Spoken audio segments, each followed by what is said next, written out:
Bonsoir à tous et merci de votre présence ce soir. Bonsoir Monsieur Vanson. Bonsoir. Personne n'ignore ici que vous êtes président du département, ce département des Vosges. Alors vous avez pris l'initiative de cette émission spéciale avec nos amis de Via Vosges et qui nous accueille sur ce plateau réalisé exprès pour cette émission spéciale. Et c'est un plateau qui sera en direct et avec vous, donc en public.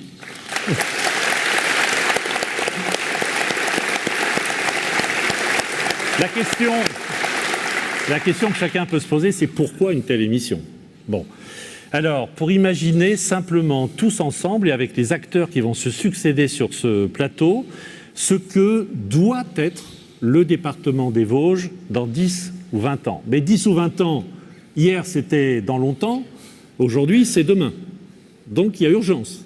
Donc il va falloir être très concret dans tout ce qu'on va se dire. Hein ? Et puis les bonnes idées, vous savez, ce sont toujours celles qui remontent de la base. Donc c'est pour ça qu'on veut les entendre aussi, qu'on vous posera des questions. Elles doivent être politiquement concrètes, elles doivent être réalisables. Et c'est notre objectif ce soir. Je voudrais qu'à 20h30, quand on va lancer le générique de fin, vous puissiez vous dire chez vous, derrière votre écran de télévision, ou vous ici dans la salle, ah, finalement, on a appris quelque chose, on a compris quelque chose, c'est important de comprendre aussi ce qu'on fait. Puis surtout, on est rassuré pour notre avenir à nous et surtout pour celui de nos enfants dans ce beau département des Vosges.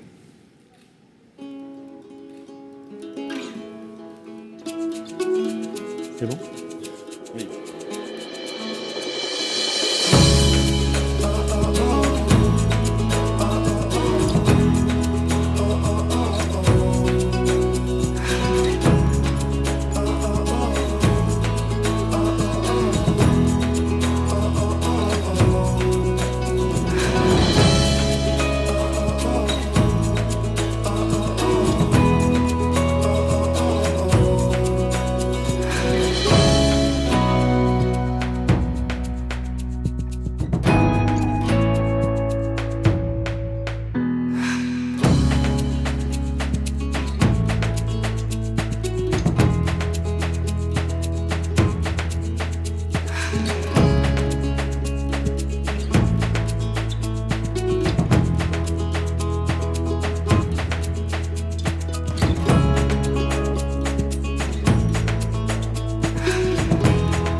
François Vanson, vous êtes né ici, vous avez une longue carrière politique ici, 56 ans, c'est une petite révélation, mais je pense que tout le monde le sait, hein, de sa vie dans les Vosges. Il doit bien y avoir une explication quand même.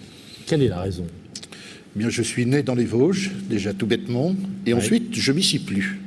Je m'y suis plus parce que c'est un département qui m'a vu naître, c'est un département qui m'a offert beaucoup de choses, tant au niveau de notre formation, tant au niveau des loisirs, tant au niveau d'une activité professionnelle également, parce que je n'ai pas fait que de la politique dans ma vie. Donc petit à petit, on s'attache à ses racines et, c'est normal. Et l'arbre s'installe ici au cœur de notre département. Et je suis viscéralement attaché. Je ne sais plus qui disait, on n'échappe pas à son paysage. Absolument. Et il faut savoir d'où on vient pour savoir où on va. Exactement. Ça fait partie des deux adages très importants. Alors, beaucoup d'atouts dans ce département des Vosges, et puis quelques handicaps. On est là pour se parler vrai. Alors, les handicaps, c'est une faible densité de population. C'est une population qui vieillit, dont la population baisse. C'est le seul département lorrain, d'ailleurs, je crois. Et puis, pas beaucoup de grandes villes à part Épinal, 40 000 habitants. Vous ne le contestez pas. Ça fait partie de exactement vos sujets de préoccupation. Cela fait partie de nos préoccupations. Et puis alors, il y a des atouts. Et eux sont vraiment importants. Troisième département le plus boisé de France. Je disais quatrième parce que j'avais inclus la Guyane, donc de France métropolitaine. Un taux de chômage relativement faible. Oui. C'est vrai. Le TGV, je sais, je viens de le prendre. Et puis le textile, quand même, 60% de la production nationale. La métallurgie, premier employeur du département. Tout ça est vrai ? Tout ça est vrai. Les eaux de Vittel, Contrex, Épargne, l'embouteillage, tout ça, c'est une grosse activité. Et puis, je n'ai pas oublié, parce que si je connais bien votre département, c'est pour y être venu en touriste d'abord, eh bien, c'est le tourisme, 12 000 emplois. C'est exact ? C'est exact.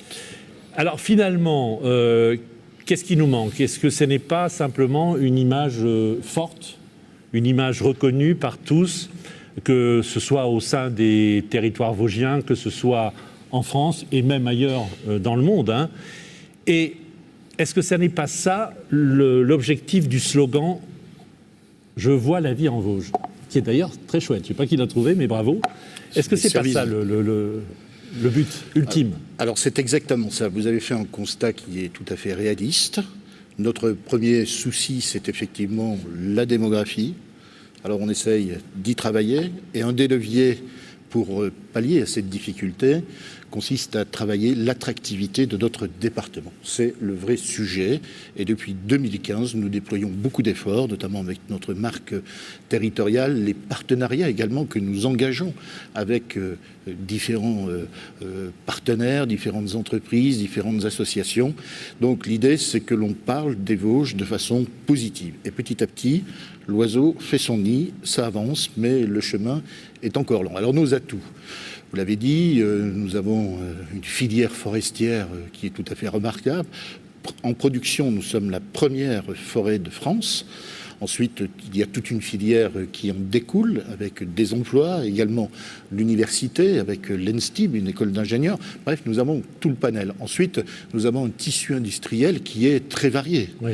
Le département des Vosges est le 6e département de France le plus industriel, avec une grande diversité, que ce soit l'agroalimentaire, que ce soit la métallurgie, que ce soit le tourisme.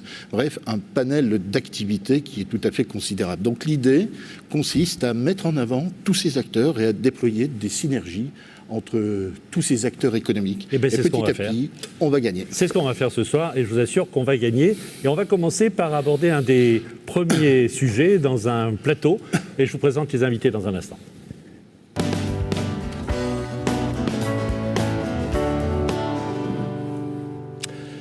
Alors on va commencer par Rémi Le Fur, ingénieur, expert en stratégie territoriale. Concrètement, ça veut dire quoi ?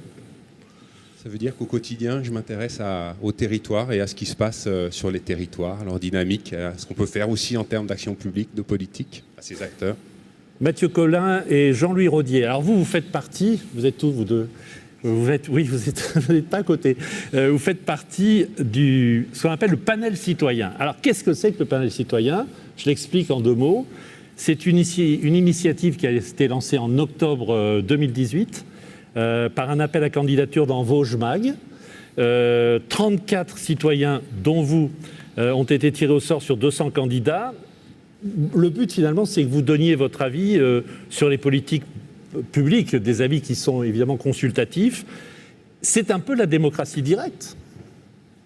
Oui ? Non ? Vous le vivez comment ?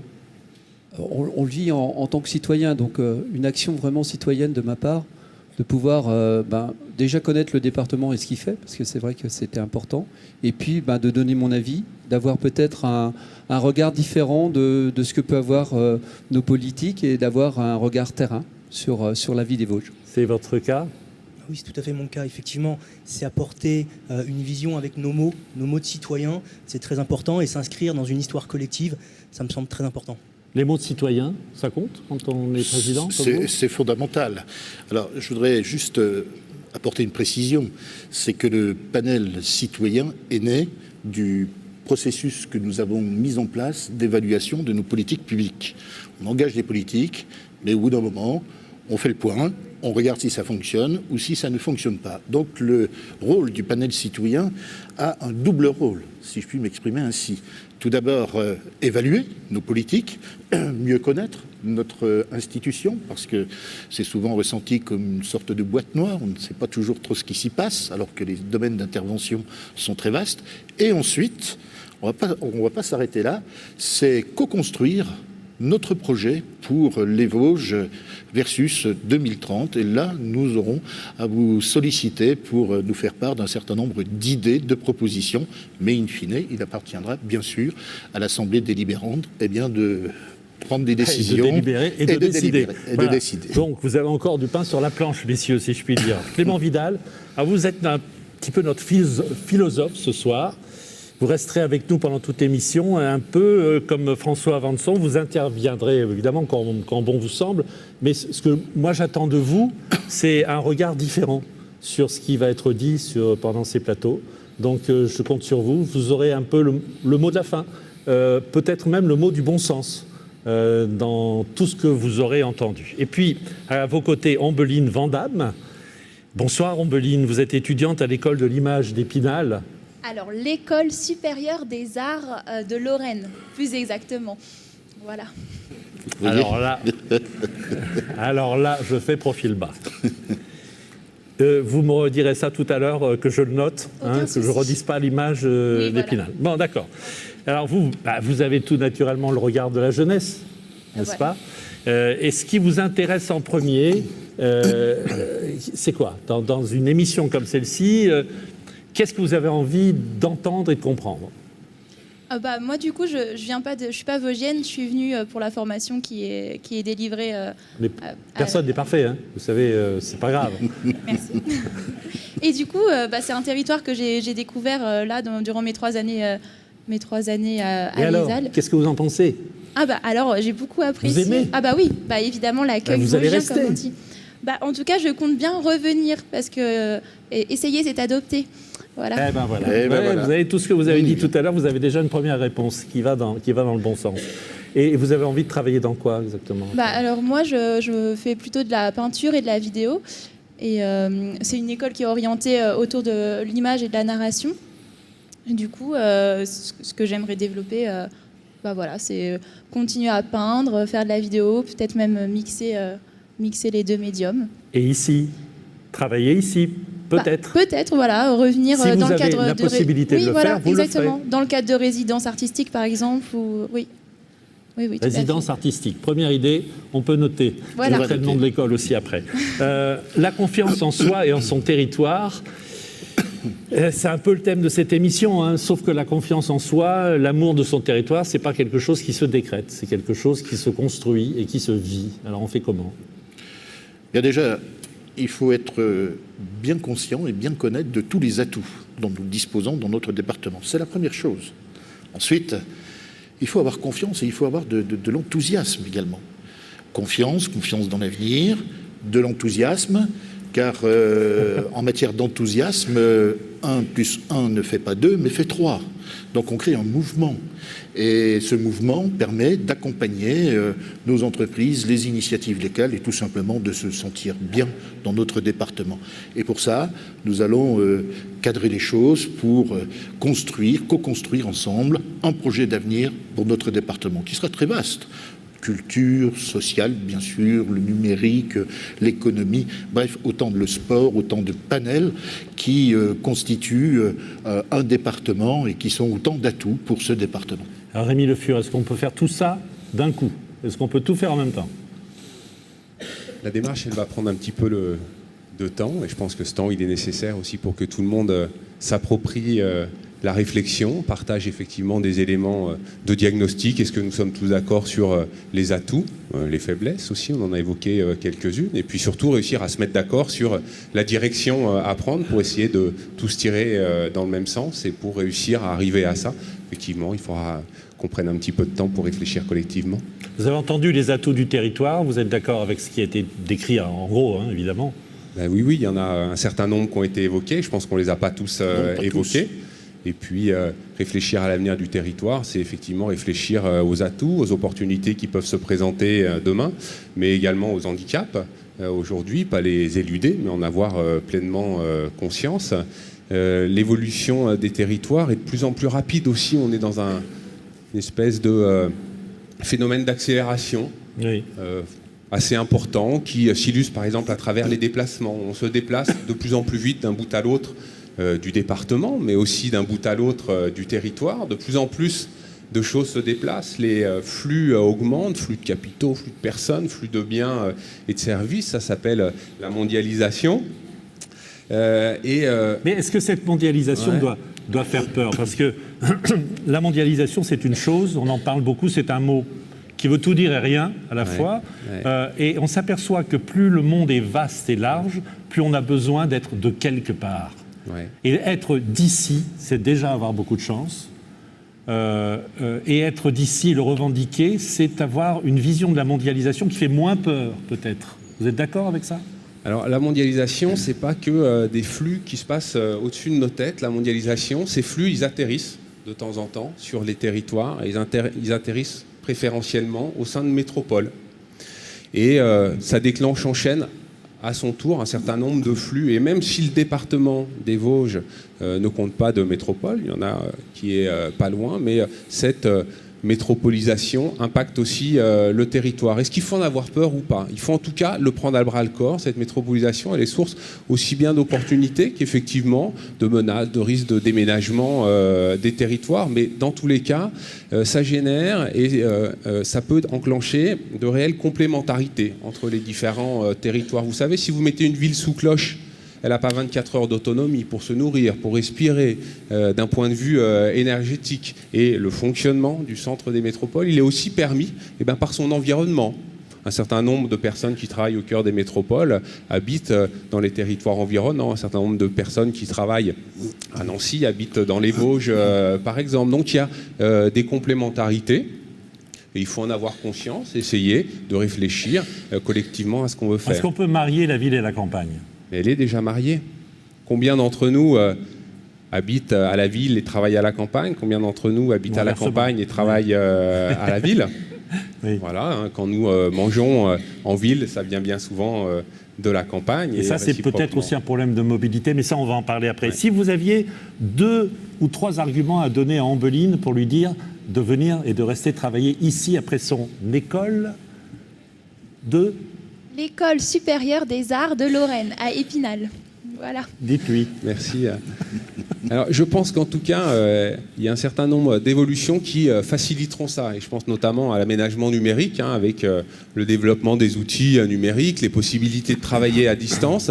Ça permet pour des activités, notamment artistiques, d'aller s'installer à la campagne ou à Épinal ou pas loin d'Épinal. On en voit de plus en plus qui sont intéressés par...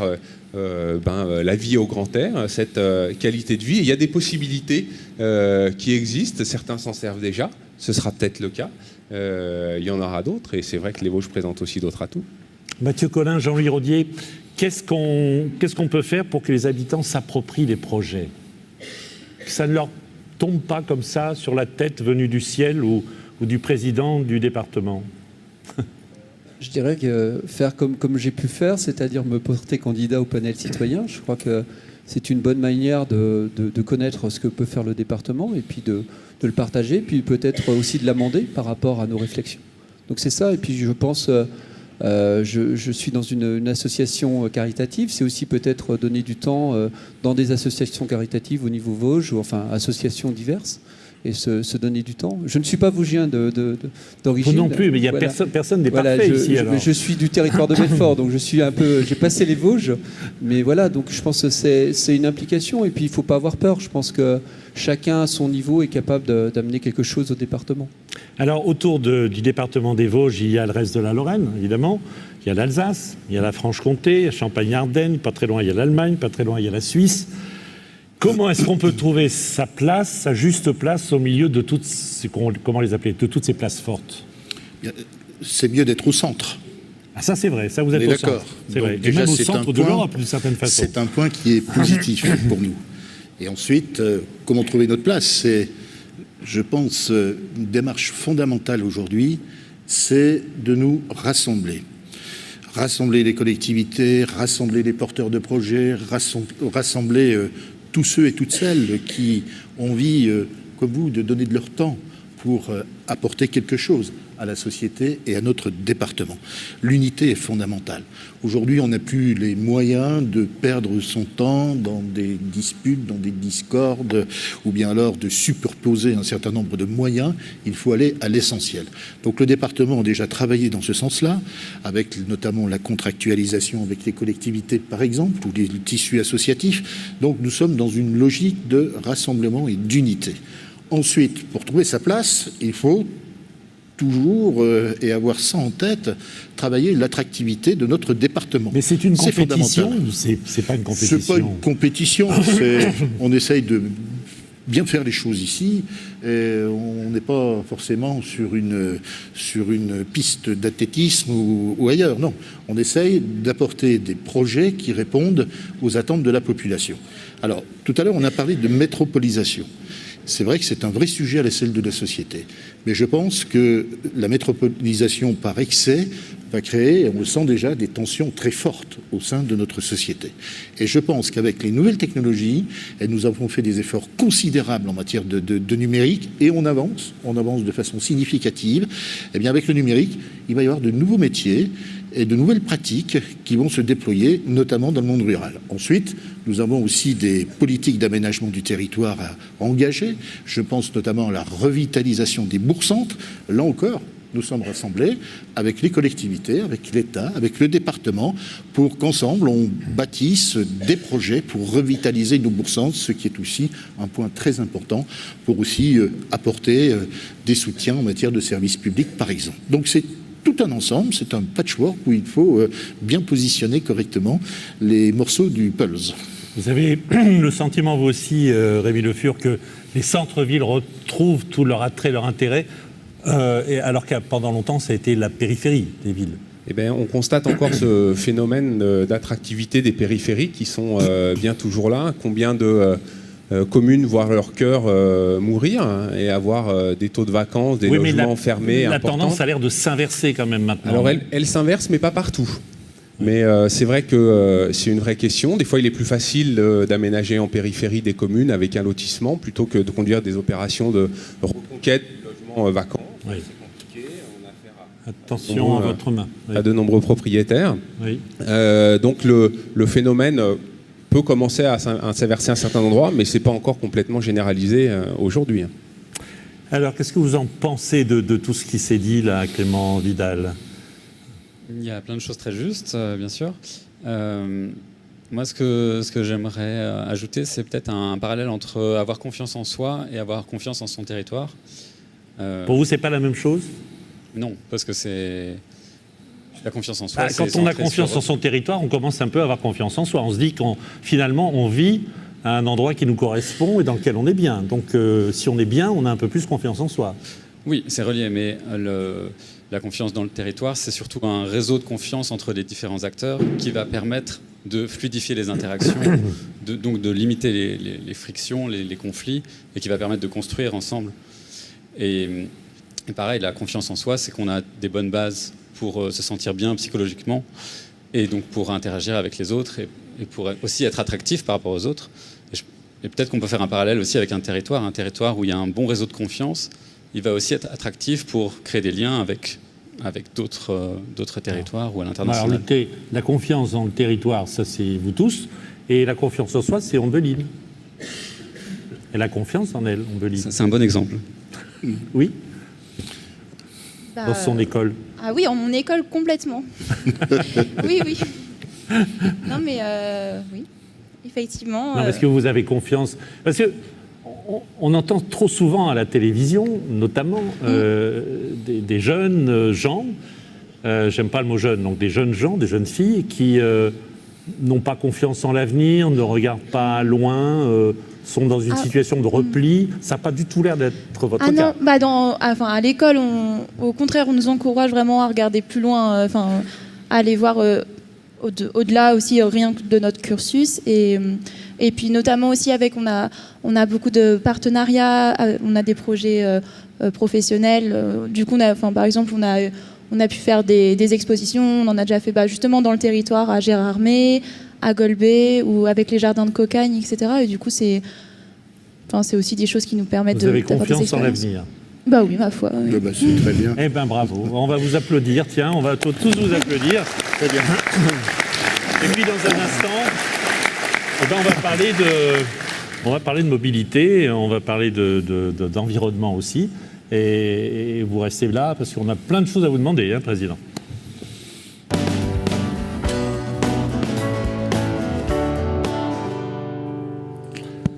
Alors, les Vosges. Les Vosges, ce sont 4000 km de sentiers pédestres, quand même.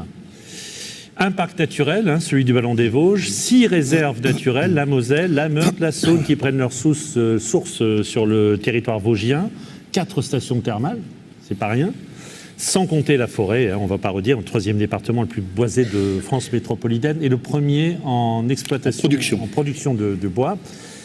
Alors, franchement, quand on a dit ça, on se dit qu'il y a de quoi être fier de vivre dans les Vosges, mais c'est vrai aussi que les distances sont longues. Il faut se déplacer quotidiennement, souvent pour aller au travail, faire les courses, pour emmener les enfants à l'école. Tout ça, ce sont des vrais problèmes de vie quotidienne que vivent tous les habitants, tous les citoyens, tous les parents. Que peut-on donc imaginer pour que demain, ce soit plus facile, plus sûr, moins cher et plus écologique de circuler? Un exemple.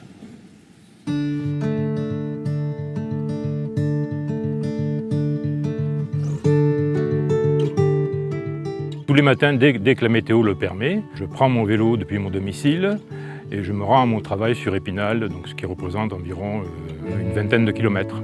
Mon objectif aussi, c'est de remplacer au maximum pour les trajets quotidiens la voiture. C'est vrai qu'une route comme celle d'Archette, il y a très peu de voitures, donc c'est quand même très agréable de faire du vélo sur ce type de route. L'idéal, c'est d'avoir des voies vertes, des voies uniquement réservées au vélo.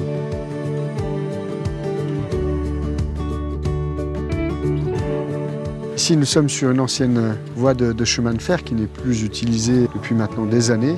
Et nous avons des négociations en cours avec la SNCF en vue de récupérer cette emprise pour y réaliser une véloroute dédiée, une véloroute voie verte dédiée entre Neufchâteau et Coussay, en passant par la commune de Freubécourt, sur 6,5 km.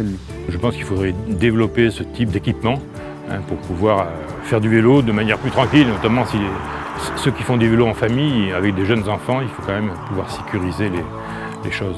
C'est ce type d'initiative que le conseil départemental a bien l'intention de soutenir dans les années qui viennent, afin de développer la mobilité douce. Il faut développer la signalétique aussi, informer aussi les automobilistes des règles à respecter. Lorsqu'il y a de nouveaux projets routiers dans le cadre des politiques départementales de renouvellement, il faut aussi penser aux usagers, et notamment aux usagers qui utilisent le vélo et la mobilité douce. Donc il faut penser les aménagements un petit peu autrement pour favoriser la sécurité de celles et ceux qui utiliseraient ces itinéraires. De ce que je connais de l'axe Épinal-Rambervillers pour l'avoir emprunté en voiture, c'est quand même un axe assez passant. Il est indispensable de prévoir une piste cyclable, oui. Une piste cyclable en parallèle de la route qui, elle, serait réservée au vélo. La mobilité douce, oui, c'est l'avenir. Et puis, il est important que le département des Vosges s'inscrive dans cette logique.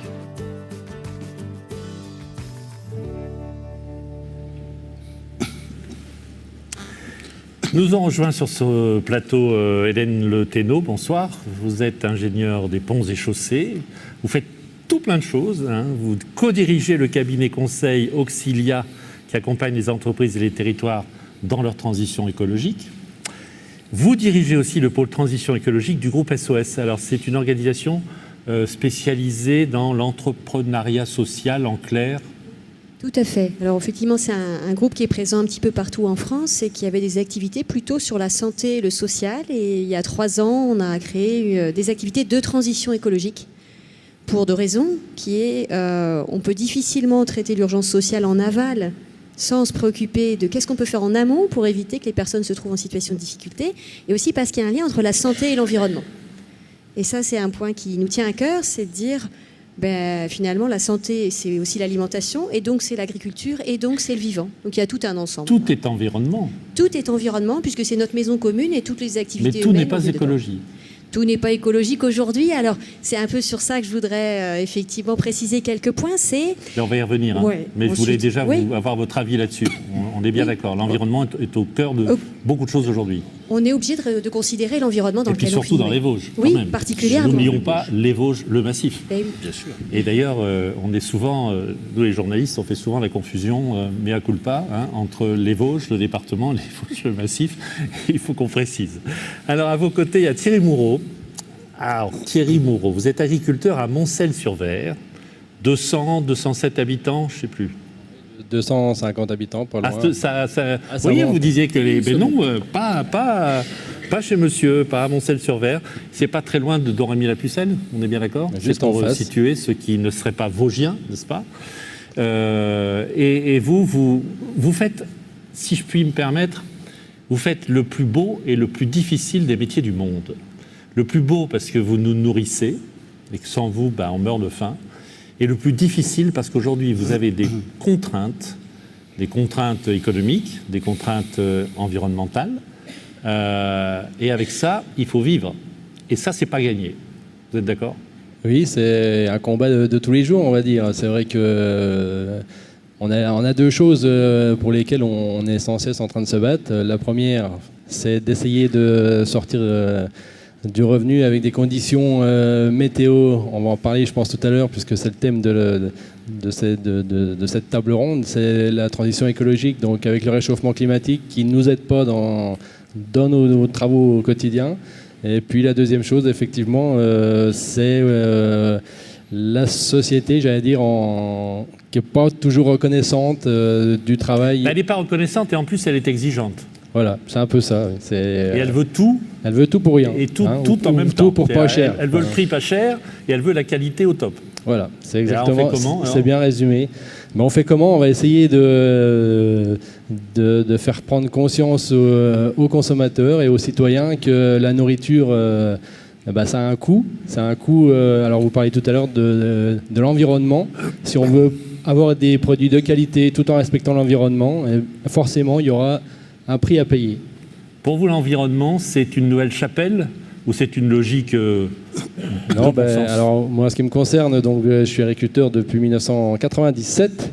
Je me suis engagé en bio en 2001, donc ça fait presque 20 ans. Donc l'environnement, Ça va, vous connaissez. Voilà, ça me tient à cœur. Et c'est pas une chapelle aujourd'hui. Je pense que tout le monde est conscient. Enfin, les agriculteurs, comme le restant de la société, est conscient du problème. Si on n'agit pas rapidement, on va droit dans le mur. Donc voilà, c'est à nous de faire bouger les lignes à tous les niveaux, hein, qu'on soit producteur, consommateur. Je pense que chacun a quelque chose à faire pour faire évoluer dans le bon sens. Comment vous considérez l'agriculture et les agriculteurs dans votre département, Président Motsa? C'est un pilier important. Il y a plus de 3000 agriculteurs dans le département, donc cela représente un secteur économique de la plus grande importance. Alors, le département soutient dans le cadre de ses compétences. Pour les aider dans cette transition, hein, Alors, on les soutient déjà dans l'installation, mais déjà on est dans l'anticipation aussi, car quand on s'installe comme agriculteur, on peut aussi tenir compte des nouvelles normes agro-environnementales, et donc le département intervient pour aider concrètement nos agriculteurs. Alors ensuite, concernant le sujet de l'environnement, il est vrai qu'il faut certainement repenser un peu tous les dispositifs et avoir aussi une nouvelle vision de l'environnement. C'est-à-dire pas uniquement une vision répressive, mais bien faire passer le message que sur tout un tas de sujets, on peut faire de l'environnement avec une vision purement gagnante. Alors, le département a mis en place le plan VAST. Donc c'est un plan qui développe des politiques publiques en matière environnementale, mais de façon très concrète, pour les énergies renouvelables, pour les économies d'énergie, le plan abeille, etc., etc. Donc nous avons vraiment un panel de dispositifs qui vont dans le sens de l'environnement. Ensuite, en tant que collectivité, il y a une chose très simple à faire, c'est déjà de donner, nous, l'exemple. C'est-à-dire faire attention au niveau de la collectivité aux dépenses énergétiques notamment. Ensuite, nous avons, lorsque nous réalisons par exemple un collège, eh bien, on le fait en bois. Lorsqu'on fait une réalisation, on tient compte des nouvelles données environnementales. Alors en conclusion, j'aurais envie de plagier Malraux, sans son talent bien sûr, mais en disant que pour moi, notre futur sera la transition écologique ou ne sera pas. C'est un sujet fondamental que nous devons tous ensemble réussir. Et je pense qu'on en a pris conscience. Hein. Oui, alors je pense que l'essentiel de la société en a pris conscience qu'il y a un problème et pas forcément la taille du problème et de la vitesse à laquelle ça arrive. Oui. Donc c'est surtout un enjeu de vitesse. Et une vitesse de conscience, mais une vitesse de transition économique. Comment on va arriver à faire ça vite? Alors faire ça quoi? C'est-à-dire quels sont les défis qu'on a? Alors si les Vosges, c'est un département absolument formidable, et ça a été dit, parce qu'il y a un capital naturel de départ qui est vraiment important, tant en agriculture que pour la forêt, pour le tourisme. Les Vosges sont impactés et concernés par des problèmes environnementaux qui viennent de l'extérieur. Donc le changement climatique n'est pas le fait que des habitants des Vosges. L'érosion de la biodiversité, c'est plus localisé, mais c'est lié à des choses qui peuvent se passer à l'extérieur du territoire. Donc c'est comment les habitants du Vosges... On ne peut pas se mettre sous cloche non plus. On ne peut pas se mettre sous cloche, de toute façon. On est tous liés. Donc le sujet, c'est comment les acteurs économiques du territoire peuvent s'adapter, voire même y trouver un avantage. Alors certains d'entre vous le savent certainement, par exemple la forêt, les sapins poussent plus vite. Mais par contre, les forêts peuvent être touchées par des nouveaux types de maladies. On a un spécialiste. Il y a des avantages et il peut y avoir des inconvénients, bien sûr. Le sujet, c'est que si cette transition, elle est rapide, eh bien, ça perturbe les activités. Donc, si on ne l'anticipe pas, si on ne se forme pas à produire différemment, à travailler en agriculture différemment, on va être surtout heurté par les problèmes et on n'aura pas mis en place ces solutions. Il faut se dépêcher d'aller doucement. Et il faut se dépêcher, de faire ensemble cette transition. Oui. Vous évoquiez le bois, Marc Bivel. Bonsoir, vous êtes étudiant en BTS filière bois au lycée André Malraux à Remiremont. C'est vrai? Oui, c'est ça, mais je suis pas vraiment, je suis pas dans la civiculture, je suis plus dans la transformation du bois en secondaire. Je sais. C'est la spécialité système constructif bois et habitat. Tout à fait, oui. Ce qui veut dire ce qui veut dire qu'on peut être soit conducteur de chantier, soit on peut être dans les bureaux d'études où je suis en apprentissage chez Martin Charpente, une entreprise de Lorraine. Oui. Et on construit la maison de A à Z en fait. Qu'est-ce qui vous a attiré dans la filière bois? C'était construire en bois avec ce matériau noble? Oui. Oui, c'était surtout ça, le matériau noble. Je voulais pas être en béton ou en fer. Oui. C'était je voulais travailler un objet vivant en fait. Oui, oui. Et alors tous ces changements climatiques, écologiques, sur l'écosystème, la gestion de la forêt, ça doit quand même vous concerner, parce que vous êtes au bout de la chaîne. Vous dites, allez, on va prendre ce bois, on va en faire un mur, je ne sais pas quoi, un toit, ce que vous voulez, mais c'est du bois, il vient de quelque part. Donc vous êtes concerné aussi par ce que disait Madame tout à l'heure. C'est-à-dire que, l'origine de la forêt, comment on va renouveler la forêt, comment on va gérer la forêt, qu'est-ce qu'on va faire de la forêt, ça, est-ce que dans vos études, vous en tenez compte? De tenir compte de la forêt d'où vient le bois? On en parle, mais on peut pas être acteur de ça. Nous, on achète et on transforme. On connaît comment ça marche, la sylviculture, mais on peut pas. On est acteur, on achète juste en fait. Oui, mais on peut acheter du bois venant d'une forêt gérée de façon responsable ou pas? Oui, tout à fait, oui. Alors vous, c'est responsable ou pas? Mais il y a des entreprises qui essayent d'être responsables, oui. Mais le mieux, c'est d'être en filière courte. Ah. Là, c'est mieux que par exemple, une entreprise vosgienne achète dans une scierie vosgienne qui vient de bois vosgien. Oui. Ça émet moins de gaz à effet de serre et c'est... Absolument. Et d'ailleurs, on rejoint le problème qui est celui de Thierry Moreau, c'est le circuit court. Filière courte, circuit court. Tout doit être court aujourd'hui. Alors tout doit être court, mais il faut quand même... Alors je vais mettre un bémol parce que tout dépend de ce qu'on appelle filière courte. Dans le monde agricole, c'est assez compliqué. Alors on dit aujourd'hui, la mode c'est un peu de consommer local. Sauf que consommer local, il faut faire quand même attention sur un département comme les Vosges. Le volume de lait, alors j'ai plus tous les chiffres exacts en tête, mais le volume de lait produit dans les Vosges, s'il était dédié uniquement aux Vosgiens, ça serait une consommation de l'ordre de 10 litres de lait par jour par personne. Pourquoi pas, hein? Alors on peut être local dans les Vosges Et puis dans le champagne, ça sera, je sais pas combien de bouteilles, et là, ça sera pas les mêmes, symptômes. Bon, dans ce cas-là, je vais en champagne. Mais, et puis ce que je voulais dire aussi, c'est que du local, il faut faire attention parce que c'est quand même important aussi. Il faut qu'on puisse exporter nos produits. Oui, mais c'est pas parce qu'on va consommer local. Ce mot affreux de locavore que je déteste, qu'après vous n'êtes pas obligé de vendre ailleurs. Enfin, vous voyez ce que je veux dire. Voilà, donc on est moins local. Oui, voilà. Non, mais c'est pour ça qu'il faut faire attention quand on dit consommation locale en agriculture, parce que c'est quand même... On a des territoires qui sont très variés, on ne produit pas la même chose à un bout du département qu'à l'autre. Et forcément, voilà, il faut bien faire attention quand on dit local. Buvez du lait. Buvez du lait. Voilà. Vous avez retenu, hein. Buvez du lait. Oui, qu'est-ce que vous voulez ajouter?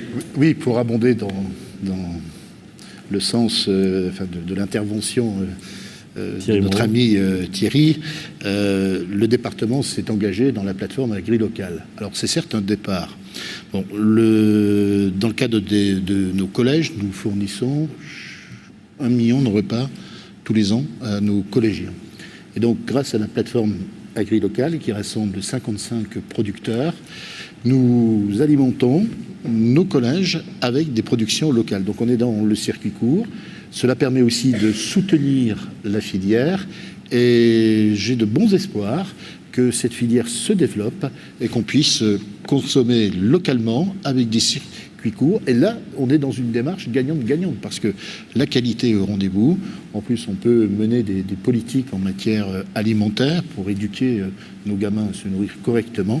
Donc, c'est un projet qui monte en puissance et pour l'instant, les premiers prémices sont très encourageants et on veut continuer dans cette voie. Vous allez faire ce que j'ai connu moi, c'est-à-dire du lait à la récréation? Mais pourquoi pas, on verra bien. Hein. Mais ça existe déjà. Ça permettrait d'écouler, hein, quand même. Alors, il y a aussi du fromage, aussi, voilà, des protéines, enfin, il y a tout un panel. On peut, à mon avis, plein d'autres bonnes choses. Bien sûr, dans les Vosges. C'est vrai qu'effectivement, pour rebondir par rapport à ce dossier-là du local, on a tout à y gagner de compter sur les collectivités pour nous accompagner dans cette démarche-là, de valoriser des produits vosgiens. Alors pas forcément, c'est pour ça que je dis local, c'est un grand local, quoi. Hein, c'est au moins du Grand Est pour pouvoir échanger. Il y a un minimum d'échanges à avoir entre départements sur des produits de qualité. Encore une fois, circuit court, local ne veut pas dire œillère et frontière. Hein. Quels sont les atouts des Vosges, Hélène Le Thénault, selon vous, en termes environnementaux? Ils sont formidables. C'est un vrai plaisir d'arriver à chaque fois dans le département des Vosges, absolument, mais c'est formidable parce qu'il y a peu de territoires qui sont à la fois industriels et avec un magnifique capital nature. C'est rare. Donc c'est rare et ça mérite d'être noté et c'est pour moi le résultat de quelque part la culture des Vosges que je perçois venant de l'extérieur puisque je n'en suis pas. Encore une pas vosgienne, mais j'y viens toujours avec plaisir parce qu'on y trouve beaucoup de bon sens. Un bon sens qui est celui de personnes qui ont les pieds dans la nature et qui néanmoins ont su développer des activités industrielles, des filières qui ont du sens. Et ça, c'est quand même assez rare en France. Et donc, il y a un cocktail d'activités sur le territoire qui sont très équilibrés entre l'agriculture, l'industrie, le tourisme et les autres activités, la filière bois, etc. Vous pensez que c'est un atout un peu spécial C'est assez spécial comme équilibre et c'est une très bonne nouvelle à l'époque où justement les écosystèmes vont être perturbés. C'est-à-dire où l'agriculture va avoir des mauvaises années, elle en a toujours eu et elle va en avoir probablement plus et des difficiles, de pouvoir se serrer les coudes entre différentes activités complémentaires. Donc c'est dans le sens de pouvoir se serrer les coudes devant des difficultés écologiques qui vont certainement arriver, qu'il y a vraiment un tissu solide dans les Vosges. C'est très encourageant. Politique transversale, alors? Oui, absolument. On est dans une politique transversale et on a surtout plusieurs pans d'activité économique sur lesquels on peut se reposer, s'appuyer.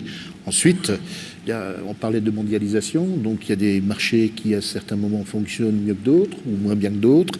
Bien, si on a une diversité en termes d'activité, ça va de soi que globalement, on est moins impacté à l'échelle de notre département si on peut s'appuyer sur telle ou telle activité, le tourisme, l'industrie, etc., etc. Et ça, pour vous, cet équilibre est fondamental. Il est fondamental. Et propre aux Vosges. Il est assez particulier dans les Vosges et il y a une envie d'une partie de la population, croissante d'ailleurs, je pense, de prendre soin des ressources naturelles du territoire. à la fois une envie des habitants d'avoir un cadre de vie préservé et une envie des acteurs économiques et des agriculteurs. Et ça, je pense qu'il faut le noter aussi positivement. Il faut l'encourager. Et l'encourager en disant les premiers acteurs de demain pour des Vosges où il sera agréable de vivre, c'est par exemple les agriculteurs du territoire à travers le travail qu'ils font pour prendre soin des ressources. Et les enfants ont un rôle important, parce que souvent, c'est eux qui éduquent les parents et qui les poussent dans cette direction. Alors, Clément, la raison, le bon sens, le poids des mots, l'environnement, le circuit court, ce qui est court est bon, ça en fait des choses. Non, justement, j'aimerais reprendre une plus grande perspective pour essayer de comprendre les sources en fait de la difficulté de cette transition. C'est que et je pense qu'on peut les trouver dans notre tradition judéo-chrétienne où l'homme est placé tout en haut de la chaîne de complexité, de développement. Et donc, dans la Bible, si vous lisez la Genèse au début, toute la nature est à la disposition de l'homme pour le servir. Ça a un peu changé, hein. Et voilà. Et donc, il faut changer. Et pourquoi ça change ? C'est parce qu'on réalise qu'on ne peut pas juste l'utiliser comme une ressource gratuite, mais encore dans notre système économique, on a encore des traces de ça où polluer la nature, c'est très souvent gratuit, il n'y a pas de conséquences. C'est vrai. Et donc c'est ça qu'il faut changer. Toute la difficulté, c'est de faire une transition entre un système économique où endommager la nature n'a aucun coût, à un système où on prend conscience de ça et où il y a aussi des sanctions. Si je dis que tout aujourd'hui qu'on pensait inépuisable a une valeur, ça doit aussi avoir un coût, un prix. On doit payer. D'une certaine manière, oui. Hein, je crois qu'on en arrive là, ouais. Obligatoirement. Vous êtes d'accord ? Prendre soin du vivant, c'est ce que vous disiez, ça a un coût, ça prend du temps, ça prend de l'argent. Il faut l'accepter. Oui, il faut l'accepter, mais il faut l'accepter joyeusement parce que c'est notre maison commune, donc on peut pas c'est chez la nous. faire sauter. Oui, on a envie que ce soit beau, propre et bien, qu'on y soit bien. Alors, on a évoqué une maison en bois, puis notre ami étudiant a évoqué aussi les constructions en bois. Je vous propose que ce soit le prochain thème.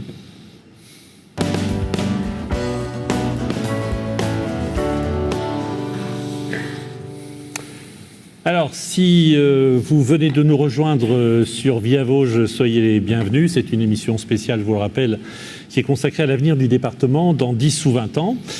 Cet avenir, tous les acteurs qui se succèdent sur ce plateau depuis maintenant 19 heures, depuis 3 quarts d'heure, veulent qu'il soit plus optimiste possible grâce à des initiatives concrètes, urgentes, des choix politiques vrais, une écoute des habitants conscients de leurs atouts. Et ces atouts, sur quoi reposent-ils aujourd'hui dans les Vosges ? Les emplois, oui, bien sûr, les ressources, oui, le tourisme, on en parlera, l'industrie, c'est sûr. Et c'est sûr qu'avec les richesses déjà présentes, la volonté politique et l'innovation, on peut envisager des solutions pleines d'avenir pour les Vosges et pour le futur de nos enfants. Je vous propose d'en avoir la preuve.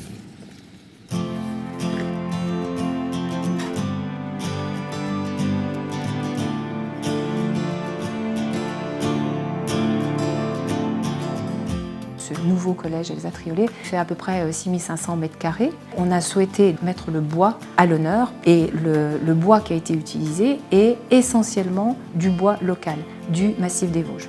Quand on regarde la structure et que vous voyez ces poutres au-dessus de nous, sont des poutres en bois massif qui ont été assemblées avec des clavettes et qui a permis d'avoir vraiment du bois local. Si on n'avait pas pu faire ce système constructif, qui avait d'ailleurs été validé par le prix de bois, on n'aurait pas pu utiliser le bois local parce qu'on aurait utilisé du bois lamellé-collé, qui aurait utilisé de la colle et qui, au niveau de la qualité de l'air, aurait été moins bonne. Donc aujourd'hui, ce système constructif fait qu'on arrive vraiment à un bâtiment tout à fait exemplaire, avec la ressource locale, avec des performances énergétiques fortes, puisqu'on va avoir un rendement de plus de 30% que celui qui nous est imposé dans la la norme aujourd'hui qui est de 2012. C'est vrai que les Vosges, c'est un territoire constitué de plus de 48% de forêt. Et aujourd'hui, le territoire vosgien, c'est une vraie vitrine technologique. Il y a beaucoup de collectivités, et le département en tête de file, bien entendu, qui utilisent donc le bois dans ses constructions. Et ça donne envie aussi au privé de plus en plus. Donc il y a un fort développement aujourd'hui de la construction en bois.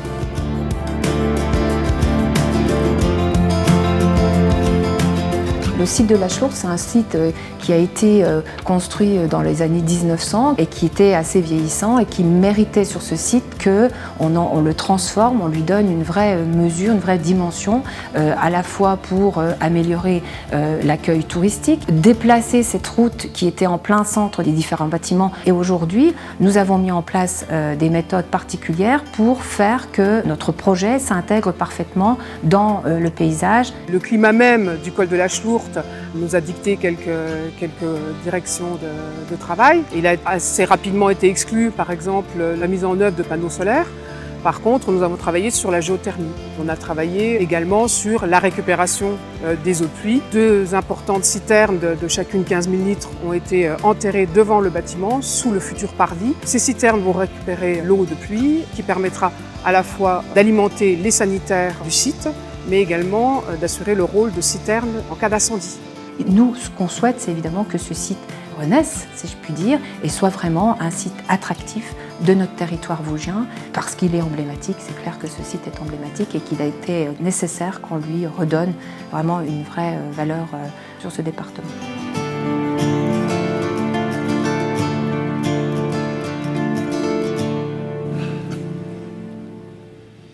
François Vincent, les pouvoirs publics doivent être moteurs, hein, on vient de le voir. C'est à vous de montrer l'exemple d'une certaine façon.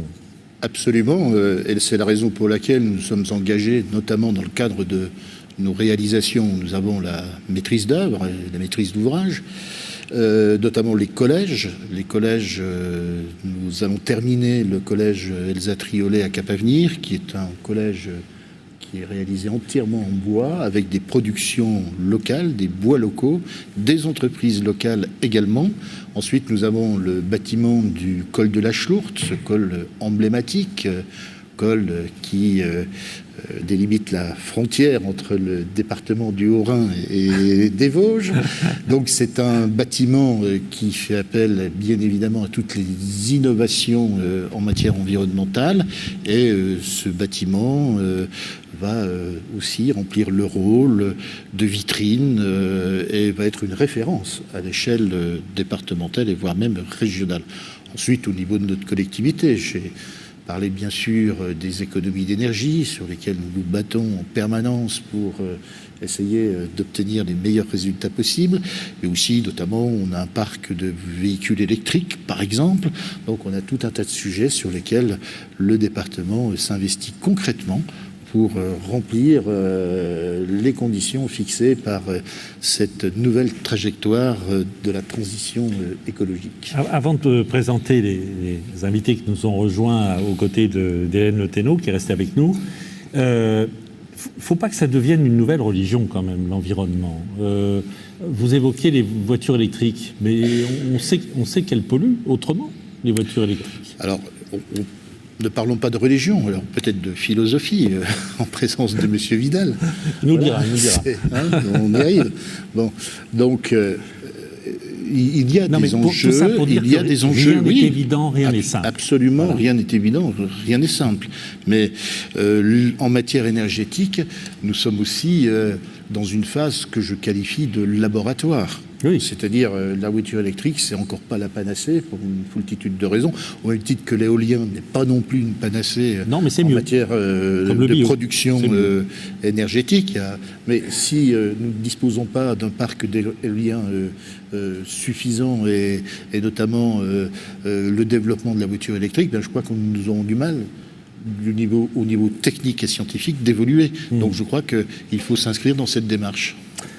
Martine Bortolotti, bonsoir. Vous êtes responsable projet Norske Skog, une entreprise à l'origine, elle était norvégienne. Hein, norvégienne, comme toujours son groupe nom, norvégien. comme comme son nom l'indique un peu d'ailleurs. Oui. Hein. Une usine implantée à Golbey, leader dans le papier de publication, plus de 300 salariés, c'est ça toujours C'est ça, à peu 325 près exactement. Voilà. Vous faites partie du réseau Ambassadeurs des Vosges. Alors d'abord, François Vanceau, c'est quoi le réseau Ambassadeurs des Vosges?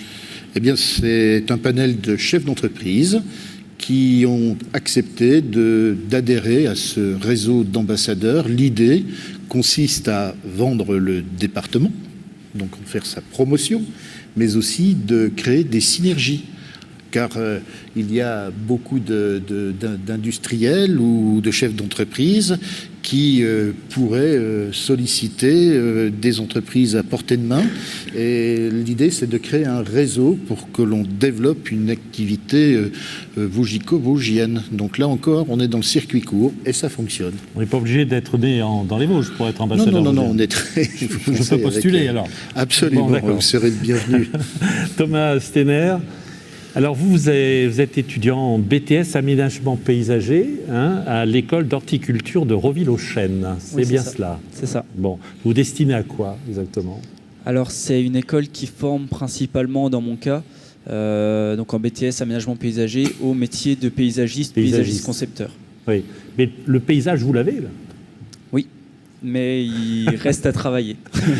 Et c'est parce que, oui, c'est quand il est beau qu'il faut bien le travailler, c'est ça? Voilà, c'est ça. C'est un métier d'avenir pour vous? Oui, je pense que c'est un métier qui a beaucoup d'avenir.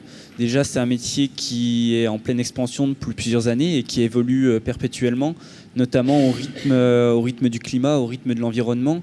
C'est vrai que les gens aujourd'hui sont de plus en plus sensibles à l'environnement, à la pollution, au dérèglement climatique. On en parlait tout à l'heure. Ça veut dire qu'on ne conçoit plus le paysage, si je puis dire, comme on le faisait avant. Est-ce que, par exemple, aujourd'hui, dans un paysage, l'aspect écologique, vous savez, les espèces qui se compensent les unes les autres, etc., est-ce que ça entre en ligne de compte? Est-ce que vous apprenez ça? Oui, non seulement on apprend ça, mais les études sont essentiellement basées sur ça. On nous apprend à travailler le paysage dans l'avenir, en réfléchissant, en ayant une optique de développer le développement durable et la biodiversité.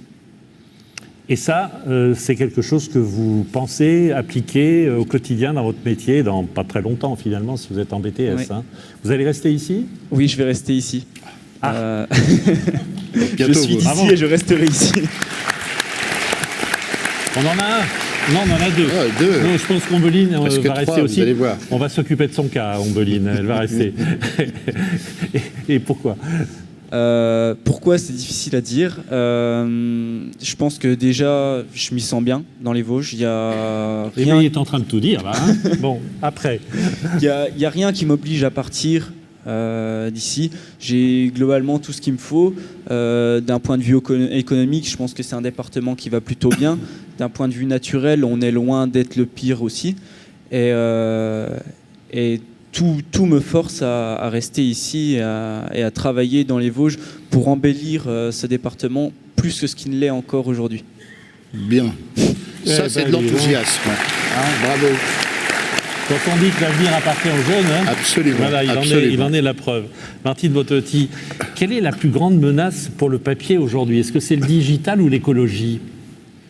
Alors ça peut être un petit peu les deux, on travaille dans les deux domaines, mais c'est vrai que le digital ou le numérique, on pourrait dire en tant que papetier, il nous fait peur, on le redoute, puisqu'on parle souvent de la concurrence entre les différentes formes de médias, les médias imprimés versus les médias numériques. En ce qui nous concerne, on ne le redoute pas, en fait on s'en sert, on se fait approprier. Loin de là. Non, on préfère dire aussi que les deux formes de médias seront complémentaires entre elles. Oui. Et en fait, le numérique, c'est un outil pour nous. Comme beaucoup d'autres entreprises, on a vu arriver des outils d'aide à la production, comme des systèmes de contrôle avancés qui nous aident à produire de manière plus stable, plus efficace, avec des gains énergétiques également. Donc ce sont des outils qu'il nous faut nous approprier, qu'on sait déjà approprier et pour lesquels on fait évoluer nos compétences. Et puis le papier, c'est plus un diable pour l'environnement parce qu'on le recycle beaucoup. Ah oui, effectivement. C'est quoi la proportion de recyclage? Dans nos matières premières, nous, on est à peu près, sur nos deux machines à papier, à 70% de recyclage, donc du papier récupéré que l'on recycle. et le reste en bois, donc bois sourcé localement, bois d'éclaircie et coproduit de scierie. Donc circuit court également. On y revient. Alors le bois, le papier dans les Vosges, bon ça paraît vraiment être une évidence. Comment vous imaginez vous diversifier ou vous le faites déjà probablement? Alors on le fait déjà, en effet, force est de constater, nous on produit du papier journal, qui a une baisse quand même assez sensible de consommation du papier journal. On parle de 5 à 10% de baisse tous les ans en Europe, mais aussi au niveau mondial de papier journal. Donc face à cette situation, on a deux possibilités. Soit on renonce, on ferme les machines ou on les convertit, soit on persiste et on signe. Et on fait preuve de résilience en fait pour rester dans ce domaine d'activité. C'est ce que l'on a choisi chez Norske Skog, de rester dans ce domaine, mais avec effectivement une stratégie de diversification, par contre en cohérence avec nos activités. C'est-à-dire qu'est-ce qui tourne autour de l'activité papier qui puisse être compatible avec ce que vous faites? Alors ce que l'on a identifié, c'est en fait en lien avec notre matière première, justement le bois. On a un certain nombre de coproduits du bois que l'on peut valoriser, notamment des molécules d'intérêt dans le domaine de la bioéconomie, notamment de la chimie verte, où on va, au travers de coproduits du bois, extraire ces molécules avec des partenaires. Je tiens à souligner qu'on a la chance dans les Vosges, et Épinal en particulier, d'avoir un certain nombre de compétences dans le domaine des fibres, donc l'école de l'ENSTIP, mais aussi le CRIT Bois, avec lequel on travaille beaucoup sur Épinal, ou le laboratoire l'Hermab, spécialisé dans le domaine du bois, qui nous aide à monter des programmes de R&D et aller vers les marchés avec de nouveaux produits, des ingrédients biosourcés à partir de bois. Alors ce qui est extraordinaire, Hélène Othéno, j'ai vu que 85% des métiers de 2030, c'est demain, hein, c'est 10-11 ans, n'existent pas encore. Oui, il y a beaucoup d'incertitudes sur quelle serait l'économie dans les Vosges demain. Mais quelque part, soit on se dit c'est angoissant, on ne sait pas trop ce qui va nous arriver, soit on s'y prépare et puis on explore des nouvelles pistes. Et puis pour les explorer, et le président Avançon l'a dit, de créer ces projets ensemble, entre entreprises, donc de renforcer la coopération et les liens entre les acteurs du territoire. Ils sont déjà tous là, en fait. La richesse humaine est là. Par contre, le temps dédié à la coopération, en général, n'est pas suffisant. Donc c'est comment on peut accentuer les liens entre les acteurs économiques pour qu'ils puissent innover ensemble. Ça, c'est la première étape. La deuxième étape, c'est éventuellement parfois commercialiser ensemble ou faire des choses ensemble concrètement. Et la troisième, c'est investir ensemble. Et ça, c'est probablement l'avenir dans cette économie de transition, dans cette économie pleine d'incertitudes. On a parlé de mondialisation, on a parlé de transition écologique. C'est co-investir à la fois pour limiter les risques et puis pour avoir une plus grande force de frappe. Donc ça, c'est quelque chose aussi, je pense, pour lesquels le département des Vosges est très mûr, parce que les acteurs économiques se connaissent, sont suffisamment proches les uns des autres pour, s'ils le souhaitent, pouvoir faire ça. Et co-investir ensemble, c'est aussi les habitants des Vosges. Comment les habitants des Vosges eux-mêmes, pour avoir des emplois demain, peuvent aussi investir dans l'économie du territoire demain. Oui, innover, investir. Vous êtes au cœur du sujet, là encore, Président. Au cœur du sujet, il est vrai que de nouvelles donnes apparaissent aujourd'hui. On parlait de mondialisation, mais de nouveaux métiers vont aussi apparaître dans les années qui viennent. Et il faut qu'on change un certain nombre de processus, notamment aller davantage vers la mutualisation de moyens. Plutôt que deux entreprises fassent des mêmes travaux sur de la recherche et développement, par exemple, eh bien, à certains moments, on peut très bien mutualiser un certain nombre de concepts, un certain nombre de travaux de recherche. C'est vrai aussi pour les investissements. Je pensais à l'instant, les modes de vie évoluent. Bon, aujourd'hui, la plupart d'entre nous, surtout en milieu rural, sont propriétaires de leur voiture. On l'utilise combien de temps par jour? Combien de temps elle reste au garage ou sur le parking? Là aussi, c'est des nouveaux modes de pensée qu'il faudra forcément imaginer demain. Oui, mais c'est ma voiture. Et c'est ma voiture, mais c'est peut-être aussi de nouvelles habitudes à prendre. Oui, bien sûr. Et c'est vrai pour l'industrie, c'est vrai aussi pour la vie de tous les jours. Et est-ce qu'on peut faire rapidement un état des lieux de la main-d'œuvre ici dans les Vosges en termes quantitatifs et qualitatifs? J'ai dit tout à l'heure, en commençant cette émission, que le taux de chômage était plutôt meilleur qu'ailleurs, même si globalement il a tendance à s'améliorer. On a encore donné les chiffres tout à l'heure au journal. C'est quoi l'état des lieux? Alors l'état des lieux, on parlait de la main-d'œuvre industrielle. Il y a 26% de la main-d'œuvre vosgienne qui travaille dans l'industrie. Donc ça représente une composante très importante.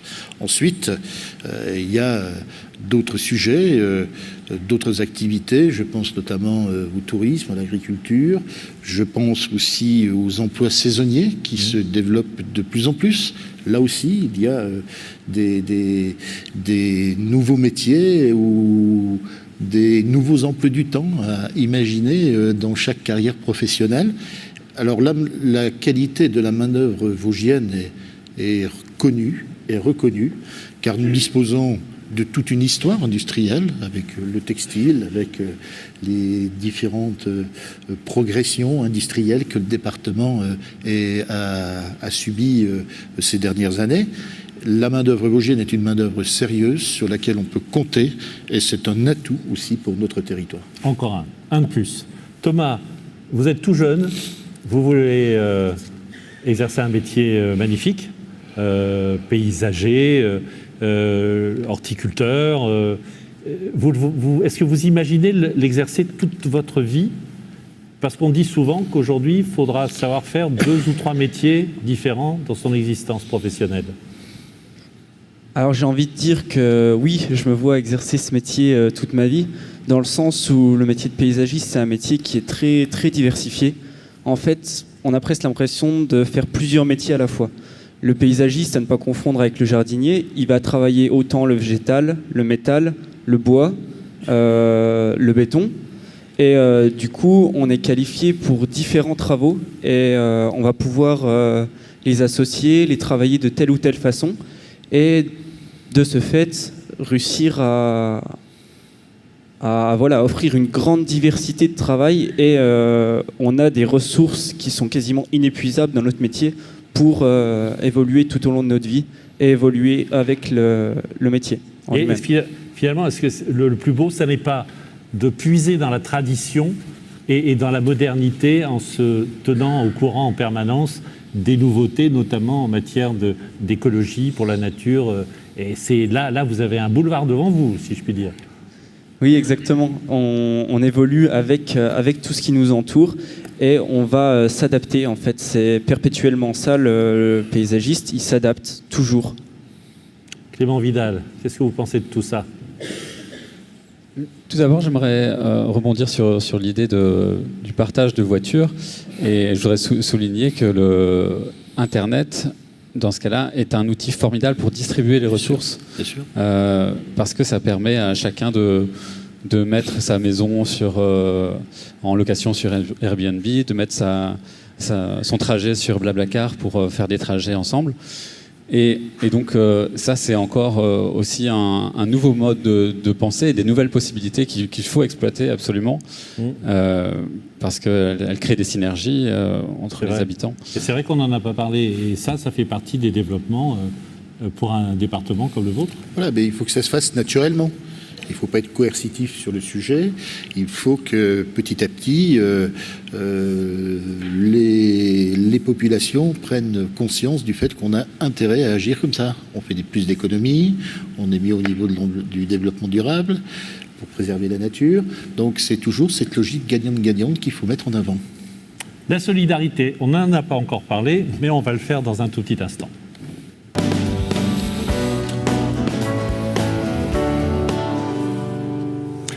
Alors comment faire en sorte que personne dans les Vosges notamment ne reste sur le bord du chemin? Comment lutter contre les précarités, qu'elles soient économiques, sociales, familiales, contre l'isolement bien sûr? Et peut-être que dans ce domaine, la création artistique est une piste, c'est même sûr, mais ce n'est pas la seule.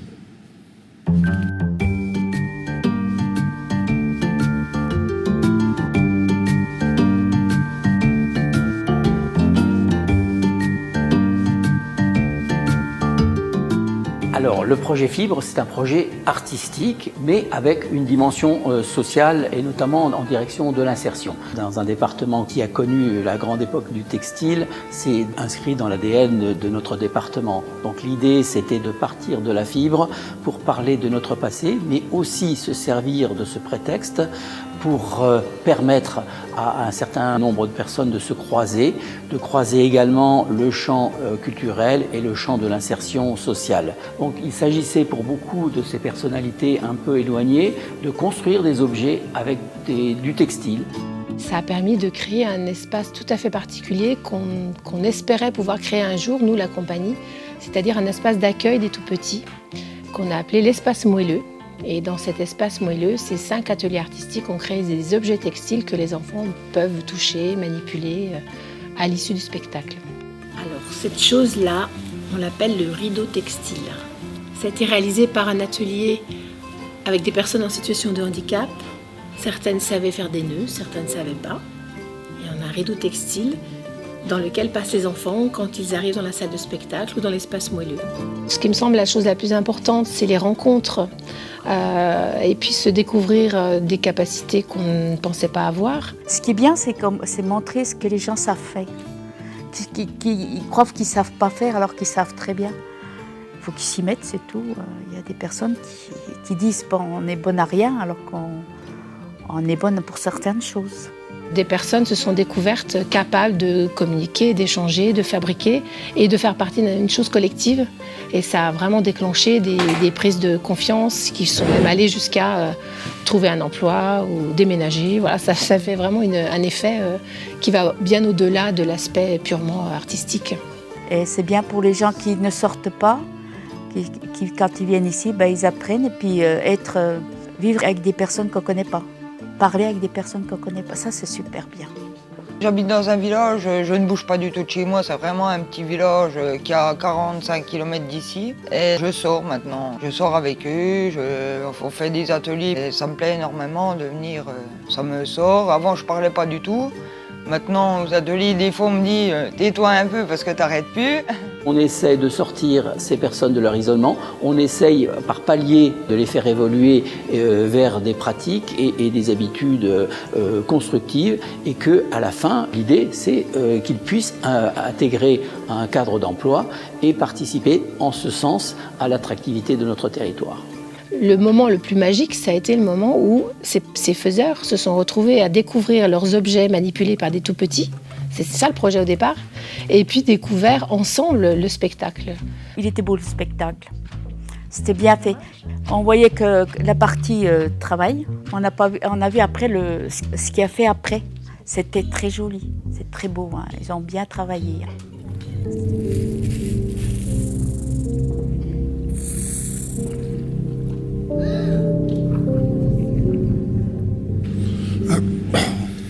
Bonsoir Sylvie Lyonnais.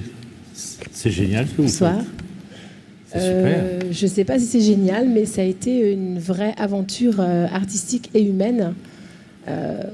En fait, quand on a monté ce projet en partenariat avec le département, qui a été un partenaire actif, pas seulement financièrement, mais aussi avec du personnel dédié sur le projet, on ne s'attendait pas à ce que ça fasse un raz-de-marée pareil et que toutes ces personnes, il y a eu 120 faiseurs qui ont travaillé sur ce projet, en plus de l'équipe artistique de professionnels. Alors, ce qui est vraiment incroyable, c'est qu'ils ne veulent plus s'arrêter. Ah oui, puis j'ai entendu cette phrase magique. Je croyais que j'étais bonne à rien et je suis bonne à quelque chose. Voilà. Ça, c'est fabuleux. Voilà. Et c'est vrai que les personnes qui disent qu'il y a eu de la création d'emplois, en fait, on parlait de confiance au tout début de l'émission. Enfin, vous parliez de confiance. C'est exactement ce qui s'est passé avec le projet Fibre. On avait mis en place les ateliers de manière à ce que chacun trouve sa place, et les compétents et les non-compétents, ce qui veut un peu rien dire. Donc toutes ces personnes-là ont communiqué entre elles, même des personnes issues de l'immigration qui ne parlaient encore pas la langue. On a travaillé avec le geste, avec l'apprentissage du geste, et c'est ça qui a créé des ponts, de la communication et de la confiance. Pour vous, qu'est-ce qui manque le plus dans notre monde aujourd'hui ? Ah, ça dépasse les Vosges, évidemment. Hein. C'est en général, c'est le lien. C'est quoi ? L'écoute, le lien, la considération. Alors, je pense que peut-être que c'est là où la culture a sa place, dans la mesure où il faut absolument être en réversibilité. C'est-à-dire que je pense qu'un projet artistique doit pas être une chose imposée, mais doit être une chose partagée. et que quand on met en place des ateliers créatifs autour d'une création professionnelle, parce que notre création mais il faut bien tourne... donner des idées oui, à un bien moment sûr, quand même. Oui, bien sûr, mais il y a une ligne artistique qui doit être importante et qui doit ne pas faire de concessions. Et en même temps, il faut trouver le moyen de donner de la liberté aux personnes pour qu'elles puissent s'exprimer et trouver leur place. En aucun cas, un projet artistique, à mon sens, ne doit prendre les personnes pour être au service du projet. C'est-à-dire qu'on est au service les uns des autres. Et d'ailleurs, le spectacle Fibre parle de rencontres et de partage. C'est ce qu'on vient de voir, hein, mais il n'y a que l'artistique pour arriver à ça, ou on peut le faire autrement ? Ah ben non, je ne pense pas qu'il y ait que l'artistique. Simplement, moi, c'est mon métier et que c'est important d'avoir ce genre de projet parce qu'on ne reste pas dans notre chapelle. La troupe Héliotrope, c'est vous. Vous créez des spectacles vivants. Vous avez reçu à ce titre le prix Voségus Révélation 2019. Ah bon, alors, la troupe Héliotrope, ce n'est pas moi, hein, c'est une troupe. Oui, voilà. c'est une troupe. Enfin, donc, je tiens à dire. Et le projet Fibre, c'est un projet. C'est-à-dire que le prix Voségus a été offert à toutes ces personnes qui ont œuvré pour le projet, aussi bien l'équipe artistique. Non, c'est un côté démocratique de la compagnie. Denis Valence, vous êtes fondateur et directeur du cabinet Territoire Citoyen Conseil. Président, je suis obligé de lire parce que c'est un peu compliqué, président national de l'UNAFORIS, ce qui veut dire l'Union nationale des acteurs de la formation et de la recherche en intervention sociale. Mais là, ça va devenir plus clair quand je vais ajouter qu'à ce titre, vous fédérez 130 instituts et écoles de formation, de recherche partout, en travail social partout en France, et que ça représente surtout 60 000 étudiants. Oui, on est même plus proche de 80 000 aujourd'hui étudiants dans toute la France, oui. Ce qu'on appelle les IRTS, pour ceux qui connaissent le travail social, c'est-à-dire les instituts de travail social. Vous leur apprenez quoi, ces étudiants ? On forme les intervenants sociaux de demain, donc les travailleurs sociaux, les éducateurs spécialisés, les éducateurs de jeunes enfants, les personnes qui vont s'occuper de toutes les fragilités de la société. Et je voudrais d'abord dire en introduction, parce que c'est ça qui fait toute notre motivation, ce qu'on vient de voir comme projet Fibre, c'est d'abord ça qui a de l'importance. C'est là que se vit la solidarité. Avant même de l'institutionnaliser, de la professionnaliser, la solidarité, c'est la rencontre entre deux du triptyque républicain, égalité, fraternité. Si vous croisez l'égalité, les droits, avec la fraternité, les solidarités de proximité, alors vous avez de vraies politiques sociales. Et ce que je crois, un élément fondamental pour les Vosges en 2030 ou 2040, c'est cette synthèse que le président et son équipe essayent de faire ici, d'une solidarité qui ne soit pas à part, c'est-à-dire la chose qu'on essaie de faire pour faire rattraper le train du développement, mais qui soit intégrée quotidiennement et dans tous les territoires au développement. Si je comprends bien, il n'y a pas de condescendance dans la solidarité, il y a justement cette volonté de se porter les uns les autres. Et pour arriver à cette dignité d'une solidarité responsable, qui n'est pas la charité condescendante effectivement, mais qui est la capacité à redonner la dignité à chacun, à chaque homme, à chaque femme qui fait le territoire, à redonner la dignité aux territoires eux-mêmes, qui sont de la même manière souvent mis à l'écart. Eh bien, c'est par des actes de tous les jours. Moi, je suis admiratif de ce que j'entends là, et l'expert que je suis s'incline au sens de « c'est vous qui faites la solidarité », plus que moi qui peux juste la dire, mais pas la faire. Vous avez parlé de faiseurs. Et la solidarité, elle se fait avant tout par des actes quotidiens. On disait tout à l'heure les circuits courts, le circuit le plus court, c'est ma solidarité en direction de mon voisin. Et ce que je peux récupérer comme solidarité de mon voisin. C'est là que ça commence, la solidarité. Après, bien entendu, il faut orchestrer ça au niveau départemental, le département en est un des vecteurs, et au niveau national. Mais c'est par rapport aux trois autres thématiques qu'on a vues avant, c'est probablement la quatrième thématique qui donne le sens à tout le reste. À quoi bon un développement économique? À quoi bon un développement environnemental? À quoi bon un développement des infrastructures et des territoires si ce n'est pas pour y vivre dignement pour tous? C'est un joli tableau que vient de nous dresser Denis Valence. Oui, un tableau en tous les cas qui correspond à la réalité. Alors, les solidarités font partie des actions majeures du conseil départemental. C'est la collectivité de référence en matière de politique sociale. Alors, nous sommes confrontés à des situations extrêmement difficiles. Je voudrais en profiter pour remercier les travailleurs sociaux qui ont des fonctions qui ne sont pas simples, qui sont sur le terrain et qui se déploient sans compter pour trouver des solutions, souvent à des situations qui sont inextricables.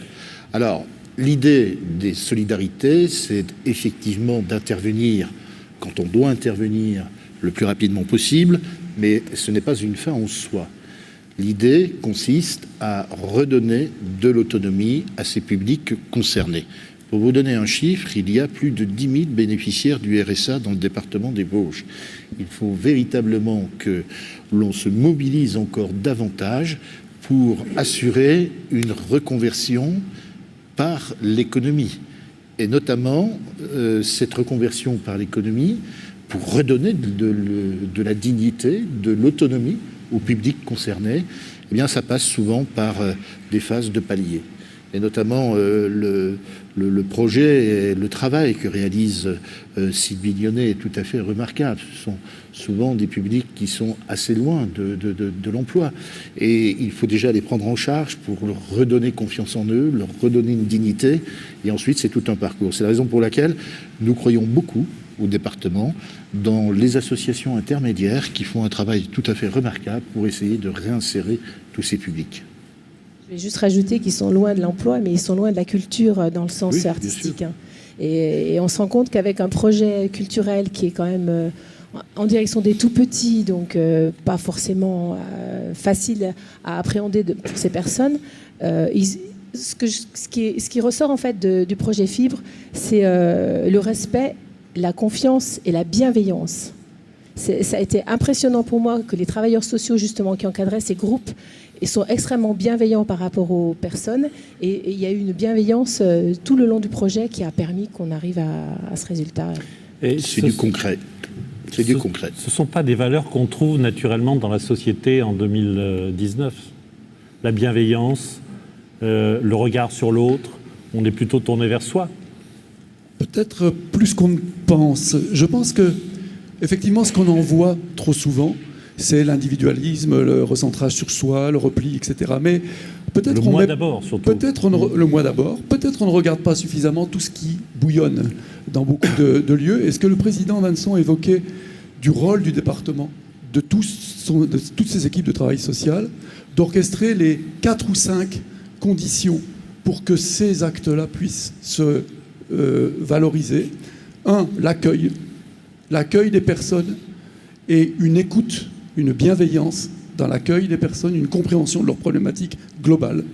Deuxièmement, un accompagnement de ces personnes. C'est pas de la perfusion, c'est de l'accompagnement responsable et où on respecte la personne. Autour, troisièmement, d'un projet. Chaque personne a droit à un projet de vie, quel que soit le niveau où elle en est.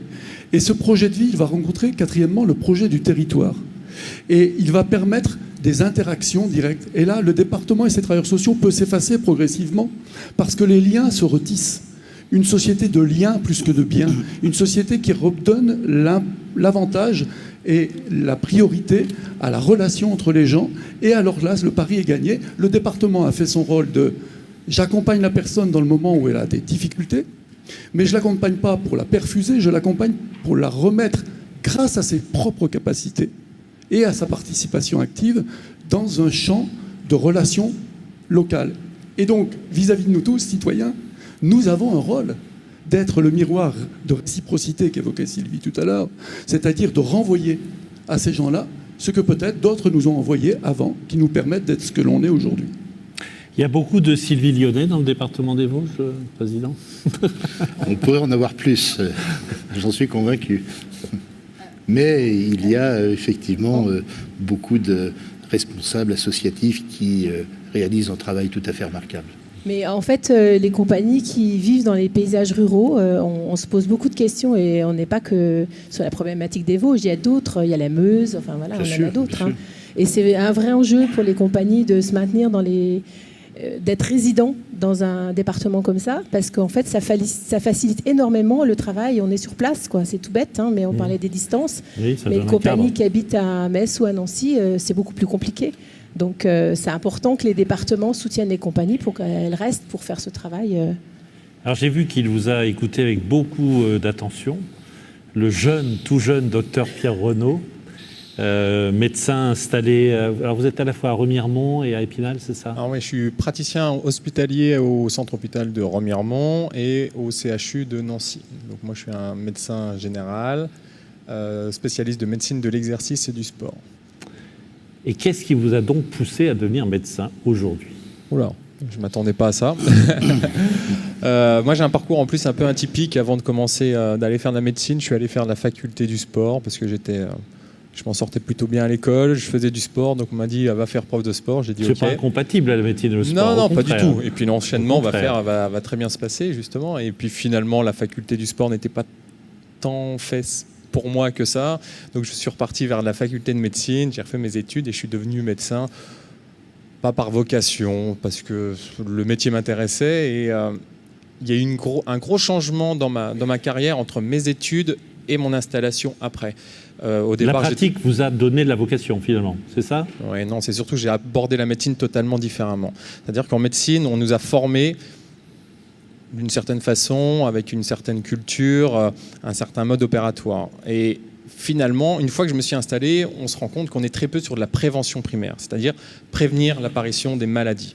Et il y a 3 grandes causes sur lesquelles on peut très bien jouer. C'est le sevrage du tabac. Le sevrage du tabac, oui. C'est déjà plutôt pas mal. Bien manger, oui. Et l'activité physique pour tous, l'activité physique adaptée. Il y a 3 grands thèmes qui ne sont pas abordés au cours de notre formation de médecin. C'est les 3 thèmes-là. Le tabac, l'activité physique et l'alimentation. Ça, on le sait, docteur Renaud. Mais finalement, ce que vous avez appris pendant vos études de médecine, c'était pas bien? Si, il y a plein de choses, heureusement qu'on a appris, qu'on est passé par la faculté de médecine, mais surtout ce qu'on a envie de faire, et maintenant c'est ce qu'on met en place sur le département des Vosges, c'est qu'on essaye de donner les moyens aux personnes de prendre leur santé en main. Et notamment, nous avons mis en place un réseau d'activité physique santé, à des fins de santé. Il s'appelle APS Vosges, où l'idée c'est d'être un outil pour le médecin traitant et tout autre professionnel de santé pour prescrire une activité physique à des fins de santé pour traiter une pathologie chronique. Jusqu'à présent, on dit manger moins, bouger plus. Ça, c'est une finalité, c'est un but. C'est comme au foot, le but c'est de marquer plus de buts que l'équipe adverse. À la fin, on dit mais pourquoi t'as pas marqué plus de buts? Ben là, c'est la même chose. Quand on dit bouger plus, manger moins, ce qu'on veut, c'est trouver un moyen. Et là, on est en train de créer un moyen, justement, sur le département des Vosges, et avec l'ARS, la région Grand Est, on fait ces Prescrimove, APS Vosges, où on va essayer, justement, d'accompagner correctement chaque patient en lien avec ses capacités, pour essayer de le remettre en mouvement petit à petit et utiliser l'activité physique comme un médicament. Avec dans un département qui a tout ce qu'il faut pour faire pratiquer l'activité physique. Moi, j'ai quand même envie de vous demander, pourquoi vous n'avez pas fait médecin rural? On est semi-rural. Moi, on a besoin de jeunes médecins dans les zones rurales. L'opportunité professionnelle s'est présentée à moi sur l'hôpital de Remiremont. D'accord, mais vous auriez vous auriez aimé? Oui, au départ, quand j'ai commencé à médecine et que j'ai voulu faire médecine générale, c'était pour m'installer en cabinet de médecine générale, certainement une activité de groupe. Maintenant, l'activité rurale propre dans des villages où il n'y a pas les services publics, c'est quand même plutôt difficile. On manque de médecins, comme partout. Alors, si je peux me permettre sur ça, pas tant que ça. En termes de chiffres absolus, sur le département vosgien, on n'est pas catastrophique, loin de là. On n'est pas du tout même sur le département total, on n'est pas sous-doté par rapport à d'autres départements en France. Maintenant, il y a une modification un petit peu de la pratique de la médecine. La pratique de la médecine s'est féminisée un petit peu, ce qui fait qu'il y a des temps de travail qui sont un petit peu plus courts qu'il était avant. Notre génération de médecins, on ne fait plus les amplitudes horaires qu'il y avait avant. Et puis il y a une concentration aussi des moyens, et d'où la fermeture de certains services auxquels sont attachés les habitants. Pour les services publics? Oui, pour une maternité, pour je ne sais quoi, mais... pour le moment, notre maternité est encore là. On l'espère bien, on se bat pour. Mais c'est sûr qu'il y a une modification un petit peu de la pratique de la médecine. Pas tellement sur le territoire de Vosgien encore. On est plutôt bon encore par rapport à d'autres départements. Après, on a quelques zones effectivement qui sont en dette, et pour ça, il faut trouver des nouveaux moyens. Et les nouveaux moyens, c'est vrai que la télémédecine arrive sur ça. Et c'est peut-être une bonne solution. Alors la télémédecine, c'est un grand thème qui regroupe 4 spécialités en quelque sorte. Il y a la téléconsultation, c'est là où ça va être intéressant, c'est-à-dire que dans une zone où il n'y a pas de médecin traitant, on pourra faire une consultation à distance. Envoyer la radio par Internet, alors, etc. Pas encore la radio, mais simplement voir le patient directement avec un examen qui pourra être fait à distance par une tierce personne, un professionnel paramédical, une aide-soignante ou une infirmière qui sera là au contact du patient, qui pourra poser un stéthoscope sur la poitrine. On pourra entendre directement le bruit, on pourra même regarder dans les oreilles avec un otoscope. On pourra échanger, voir le patient et lui prodiguer une médecine de qualité, ce qui sera très bien. C'est une réalité déjà ? Alors ça commence à devenir une réalité. Et justement, pour aller abonder dans le sens des propos du docteur Renaud, le département des Vosges a bien anticipé, ou en tous les cas s'est emparé de ce dossier il y a déjà plus d'1 an, en mettant en place le plan santé. Alors certes, nous avons encore une démographie de médecins qui est moins catastrophique qu'ailleurs, mais c'est dès maintenant qu'il faut faire preuve de prospective, c'est dès maintenant qu'il faut qu'on s'y intéresse. Et d'ailleurs, ce plan santé se décline en 4 axes: l'attractivité du département pour les professionnels de santé, également, deuxième axe, l'organisation de l'offre de soins où les services du département apportent un soutien en ingénierie. Ensuite, nous avons l'éducation à la santé avec cette problématique vieillesse santé, et enfin les pratiques émergentes et la télémédecine. Donc ce sont des axes qui se développent. À ce jour, il y a déjà 28 médecins qui vont s'installer dans le département des Vosges. Tous ne viennent pas s'installer grâce au plan santé, mais on porte quand même une bonne quinzaine de dossiers qui sont suivis par le département. On leur apporte un support administratif.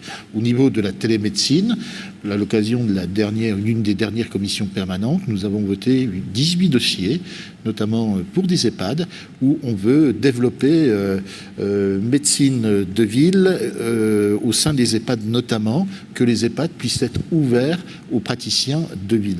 Donc petit à petit, on avance. C'est un sujet important et majeur pour l'avenir de notre territoire. Et bien sûr, ça permet aussi au département de peser vis-à-vis de l'agence régionale de santé, notamment qu'on en aborde des sujets comme la maternité, comme la mise en place de filières entre... c'est un dossier qui m'a été confié par... dossier difficile, hein, qui m'a été confié par le directeur général de l'ARS, travailler entre filières entre l'hôpital de Remiremont et l'hôpital d'Épinal. Et ça nous permet, plutôt que d'être dans la défensive, d'être dans la proposition et de construire aussi un projet pour que les intérêts du patient soient sauvegardés. C'est bien ça qui nous préoccupe. Clément Vidal, d'un mot. On arrive à la fin de l'émission.